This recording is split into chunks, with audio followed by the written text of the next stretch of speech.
सोलापुर स्थानीय स्वराज्य संस्था निर्वाचन क्षेत्र के विधान परिषद चुनाव में कांग्रेस उम्मीदवार आदित्य फत्तेपुरकर का नामांकन पत्र जांच प्रक्रिया के दौरान रद्द होने के बाद चुनाव कार्यालय परिसर में राजनीतिक हलचल तेज हो गई। भाजपा की ओर से फत्तेपुरकर के नामांकन पर आपत्ति दर्ज कराई गई थी। इसके बाद जिला निर्वाचन अधिकारी ने नामांकन रद्द करने का निर्णय घोषित किया। नामांकन रद्द होने की जानकारी मिलते ही कांग्रेस पदाधिकारियों को और कार्यकर्ताओं ने भाजपा के खिलाफ जोरदार नारेबाजी शुरू कर दी। दोपहर के दौरान भाजपा और कांग्रेस कार्यकर्ता आमने सामने आ गए, जिससे कुछ समय के लिए परिसर में तनावपूर्ण स्थिति बन गई। हालांकि पुलिस ने तत्काल हस्तक्षेप कर स्थिति को नियंत्रण में रखा और किसी भी अप्रिय घटना को होने नहीं दिया। इस बीच फत्तेपुरकर के नामांकन में प्रस्तावक के रूप में शामिल नगरसेवक नागेश भोसले ने जिला प्रशासन को शपथ पत्र देकर दावा किया कि नामांकन पत्र पर किया गया हस्ताक्षर उनका नहीं है। इसी आधार पर नामांकन रद्द किए जाने की जानकारी सामने आई है। नामांकन रद्द होने के बाद प्रतिक्रिया देते हुए आदित्य फत्तेपुरकर ने नाराजगी व्यक्त करते हुए कहा, मैं उस व्यक्ति का चेहरा भी नहीं देखना चाहता।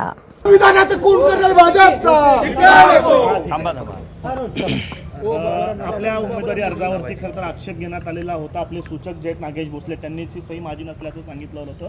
निवडणूक निर्णय अधिकाऱ्यांनी काय नेमका निर्णय दिलाय? निवडणूक निर्णय अधिकाऱ्यांनी माझा अर्ज फेटाळलेला आहे। पुन्हा एकदा लोकशाहीची हत्या या भाजप सरकारच्या काळात झालेली आहे। संविधान पायदळी तोडण्याचं काम ह्यांनी केलेलं आहे। एक सरळ मार्गी मी माणूस नगरपालिकेची निवडणूक लढवून प्रत्यक्ष लोकांच्या समोर जाऊन आज विधान परिषदेची उमेदवारी महाविकास आघाडीच्या वतीने काँग्रेस पक्षातर्फे भरली। सर्व सूचक प्रत्येकाशी चर्चा करून प्रत्येकाशी समन्वय साधून त्यांच्या सह्या घेतल्या होत्या। प्रत्येकाला मी सांगितलं होतं माझं म्हणणं, परंतु काही विघ्नसंतोषी लोकांनी ज्यांना स्वतःच्या निवडणुकीची भीती वाटत होती की माझ्या काँग्रेसकडे संख्याबळ नाही, महाविकास आघाडीकडे संख्याबळ नाही, एवढा आठवडपेटा करून ह्यांनी माझी उमेदवारी बाद कशी करायची याचा हा प्रयत्न केलेला आहे। पालकमंत्री महोदय, आपलं दुःख वाटतं, आपला खेद वाटतो। साताऱ्यातसुद्धा मेजॉरिटी शिवसेनेच्या एकनाथ शिंदे गटाची असताना आपण जो तिथं राडा केला, पुन्हा लोकशाहीचा खून ह्या सोलापूरमध्ये पालकमंत्री महोदयांनी केलेला आहे, त्याचा गोष्टीचा मी धिक्कार करतो, निषेध करतो। लोकशाही लढताना संख्याबळ आमचं कमी जरी असलं तर आम्ही एकजुटीने लढणार होतो आणि हे तुम्हाला कळलं होतं की तुमची लोकंसुद्धा तुम्हाला मत देणार नाहीत। त्याच तुमच्या पायाखालची वाळू सरकली आणि मग तुम्ही ह्या उमेदवारी अर्ज कसे डिस्क्वालिफाय करायचे, उमेदवार कशी बाद करायचे या प्रक्रियेच्या कामाला लागला।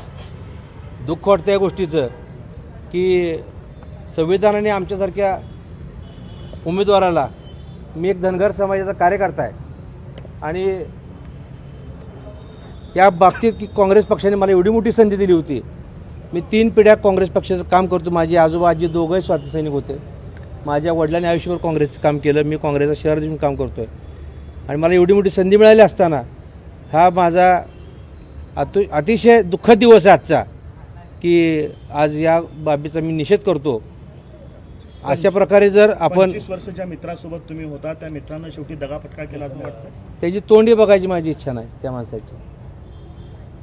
मी जाहीर आवाहन करतो, विठ्ठलाच्या पायावरती दोघंही हात ठेवू। तुम्ही सांगा लोकांना मी ह्याच्यावर सही केली नाही म्हणून, मला माझ्यावर सगळ्या गोष्टी मान्य आहेत। स्वतःच्या मुला डोक्यावर देऊन शपथ देऊन सांगा मी सही केली नाही म्हणून।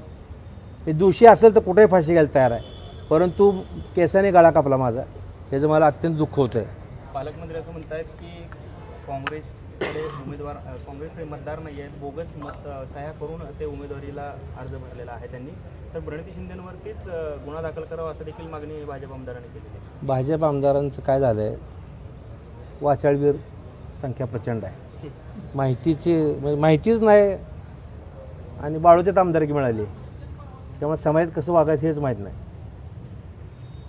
त्यांचे आजोबा, त्यांचे काका, त्यांचे विचार घ्या जरा म्हणावं। आपण कुठल्या संस्कारात वाढलो, हजारो आरोप करण्यापेक्षा आपण आपली पार्श्वभूमी तपासा, आपण कसं बोलताय, काय बोलताय आणि एका महिलेबद्दल आपण जी गलिच्छ बोलताय त्याबद्दल त्यांचाही आम्ही निषेध करतो। खोटी सही केल्याप्रकरणी गुन्हा दाखल करण्याचं देखील बोललं 100% गुन्हा दाखल केला पाहिजे। कुणी खोटी सही केली त्याची व्हेरिफिकेशन झालं पाहिजे. ते पुणे लॅब आणि हैदराबाद लॅबला त्याची सहीचे नमुने पाठवून ते तपासलं पाहिजे अशी मीच मागणी करतो या गोष्टीची. आणि दोषी असेल तर मी चौकात फाशी घ्यायला तयार आहे. या तुमच्या संदर्भात आणि कोर्टात पुढची धाव घेणार भूमिका आहेत आता का? तुमची काय असणार आहे? कोर्टात 100% जाणार आहे आम्ही ह्या बाबीसाठी.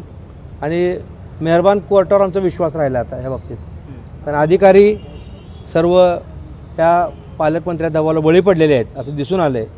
अनेक निकालामध्ये सुद्धा असं दिसून येतं आहे सुप्रीम कोर्टाच्या हायकोर्टाच्या की सही एकदा केल्यानंतर ती सही मॅच होते का नाही. उमेदवाराने ॲफिडेविट दिलेलं आहे ते 18(2) एक त्यातलं कलम आहे त्यामध्ये त्यात स्पष्ट उल्लेख केला असताना सुद्धा कलेक्टर साहेबांनी आमचं फेटाळलं अर्ज. याचं दुपारी 1 वाजता छाननीची प्रक्रिया पूर्ण पडलेली होती. जवळपास 6.5 तास होत आहेत आणि 6.5 तासानंतर हा निकाल येतोय. या निकालानंतर या सगळं तुम्ही जे म्हणताय पालकमंत्र्यांचा दबाव होतो त्या दबावापोटी जेवढा वेळ लागला आणि 100% निकाल 1 मिनिटात देत आहे तो लक्षात ठेवा. येस नो अर्ज त्यांच्यासमोर सुनावणी झाली हरकती झालेल्या आहेत. मंजूर नामंजुरी आधी त्यांना लगेच लावता येते. ह्याची चर्चा अनेक गोष्टी घडली की अर्ज कसा बाद करायचा आणि कुठल्या बाबतीत बाद करायचा ह्याचं सर्व चर्चा करूनच ही कार्यक्रम केलेला आहे लक्षात ठेवा. भोसलेंसोबतची तुमची ऑडिओ क्लिप जे आहे ते व्हायरल होते आहे. त्या ऑडिओ क्लिपमध्ये नेमकं काय घडलं होतं दबावाचा त्यामध्ये बोललं जातं. त्याची ही फॉरेन्सिक चौकशी करण्याची माझी मागणी आहे. ती ऑडिओ क्लिप जर खोटी आढळलीच तर मला मनाली शिक्षा भोगायला मी तयार आहे. काय म्हणणं होतं त्याचं त्यांना मी फोन केला काय चाललं आहे काका. त्यांना पंढरपूरकडे नागेश काका म्हणून हाक मारता. मी त्यांना विचारलं काका काय चाललं आहे काय नाही म्हणले दबाव येतो आहे म्हणले मला आणि 3 लोकांचा दबाव येतो आहे. मग मी त्यांना म्हटलं काका गावाला निघून जाऊ उद्या सकाळी लवकर म्हणजे प्रॉब्लेम येणार नाही काय. तर ते तुम्हाला कुणाच दबाव येतो मी त्यांना बोलल्यानंतर ते म्हणजे प्रत्यक्ष आपण बोलू भेटल्यानंतर. सकाळी मी त्यांच्याकडे 9 वाजता गेलो इकडे छाननीला यायच्या अगोदर तर त्यांचा मोबाईल स्विच ऑफ होता. घरी नव्हते ते म्हणून सांगितलं. ठीक आहे म्हणलं आजारी आहेत ते त्यांची तब्येत ठीक नाही आहे मध्ये ॲडमिट होते पुण्याला सुद्धा. म्हणलं झोपले असतील कशाला उठवायचं म्हणून मी सोलापूर निघून आलो. आणि इकडे येता आल्यानंतर सुद्धा मला माहीत नव्हतं.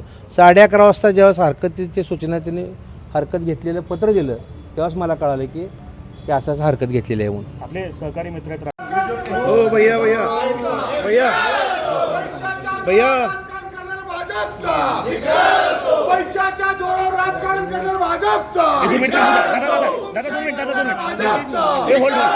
दडपशाही करणारा भाजपचा पैशाच्या जोरावर राजकारण करणारा भाजपचा पैशाच्या जोरावर राजकारण करणारा भाजपचा हुकुमशाही करणारा भाजपचा संविधान पायदळी तुडवणारा भाजपचा संविधानाचा खून करणारा भाजपचा लोकशाहीचा खून करणारा भाजपचा लोकशाहीचा खून करणारा भाजपचा पैशाच्या जोरावर राजकारण करणारा भाजपचा पैशाच्या जोरावर राजकारण करणारा भाजपचा भाजप सरकारचं करायचं का भाजप